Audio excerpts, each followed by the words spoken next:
चाहता हूँ थोड़ा सा एक बार आपकी जर्नी के बारे में। मेरे फादर गवर्नमेंट जॉब में थे, आर्मी में थे, तो मैंने सोचा पहले मैं गवर्नमेंट जॉब निकालूंगा, तब मेरी बात लोग सुनेंगे, ऐसे सुनने वाले नहीं है। देन फिर अदर अदर जॉब्स के लिए ट्राई किया, तो बहुत बार कुछ नंबरों से रही, कुछ इंटरव्यू से निकले, 13 एसएसबी दी, मतलब सब कुछ किया, तो अंत में फिर एक जॉब निकली। देन बोला अब बात सुनने में, तो वो साबित भी हुआ कि जब आप कुछ कर लेते तभी आपकी बात सुनी जाती, नहीं तो कोई सुनता ही नहीं। आपने कितने टाइम तक करी वो जॉब? मैंने ज्वाइनिंग लेटर लेकर मैं गया नहीं ज्वाइन करने ट्रेनिंग पर, क्योंकि मुझे इधर मेरा रास्ता समझ में आ गया, मेरे जीवन का लक्ष्य क्या है। क्या समझ आ गया? कि मुझे मतलब जो मैं कर रहा हूँ, जिसमें मैं अच्छा हूँ, जो मुझे टीचिंग मतलब मेरा खून में, ऐसा समझिए कि मुझे मुझे दुनिया की सारी टेंशनों में बोर्ड पे जाके भूल जाता हूँ, तो मुझे यही करना है, इसी में आगे, इसमें सोसाइटी को भी मैं काफ़ी लाभ पहुंचा पा रहा हूँ, तो मुझे एग्जिस्टेंस इसमें मिल रही है। तो आप दोनों कैसे मिले? ये संयोग मतलब, तो मैं तो ईश्वर का ही वो मानता हूँ कि मतलब मेरे पास जो टेक था, हम एक यूट्यूब चैनल थे, बट आपको सपोर्ट करने के लिए आपको पैसे की रिक्वायरमेंट होती है, और पैसे आपको, आप कोर्स वगैरह कुछ सेल करते हैं तभी आते हैं।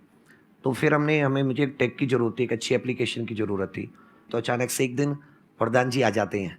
उस टाइम पे 10-15 लोगों की टीम थी और फ्लैट से ही ऑपरेट कर रहे थे, तो फ्लैट में ही मिले हम लोग। जब मिले तो फिर उसके बाद ऐसा लगा कि बने ही इसके लिए थे कि साथ में काम करने के लिए, made for each other type. हाँ, made for each other type का। लेकिन आपकी वाइफ भी साथ में आई हाँ, हुई है। मेरी वाइफ भी साथ। तो आई एम श्योर आपको थोड़ा प्रॉब्लम होती होगी इनकी जो इक्वेशन है उससे। I've seen all the journey, I've seen it all.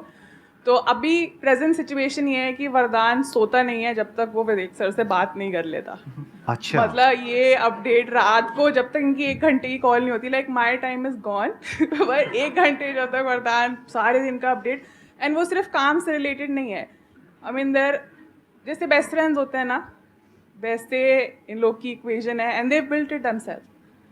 तो आप इनका ब्रेकअप करवाने के बारे में कभी सोचा? मैं विवेक सर को पुश कर रही हूँ कि वो शादी कर ले। हाँ, यही एक सॉल्यूशन है, प्रैक्टिकल सॉल्यूशन तो यही है। यहाँ पे एक बहुत बड़ी चीज सीखने वाली है कि कोई भी बिजनेस को बड़ा करने के लिए, if you want to really do something big in life, you need somebody जिनके साथ में आपकी एक अच्छी इक्वेशन हो, जिन पर आप ट्रस्ट कर सको, और जिस तरीके से बता रहे हैं कि जिनसे आप डेली रात को 1 घंटा बात कर सको शादी के बाद भी।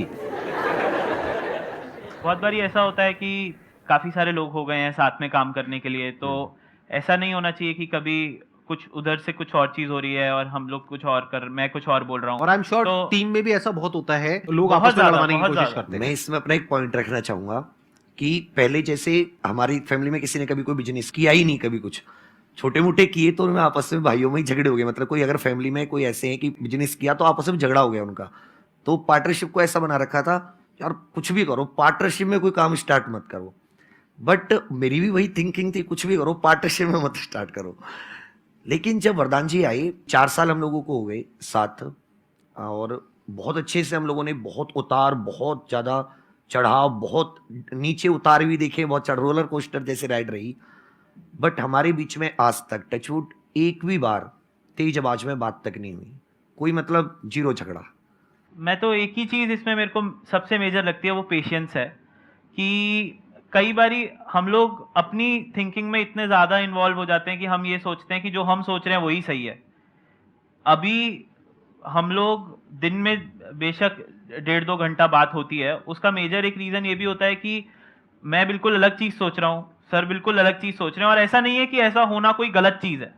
और जब उनके मिलने से एक सॉल्यूशन निकलता है, तो वो सॉल्यूशन मेरे को लगता है कि वो सबसे ज़्यादा एफिशिएंट सॉल्यूशन होता है। लेकिन उस डिस्कशन में ऑब्वियसली ये आपको ध्यान रखना होता है कि हम लोगों के लिए सिर्फ इस डिस्कशन के लिए ख़त्म नहीं हो जाएगी ज़िंदगी, इसके आगे भी बहुत बड़ी ज़िंदगी है। तो अगर साथ में रहेंगे तो बहुत कुछ अचीव कर पाएंगे।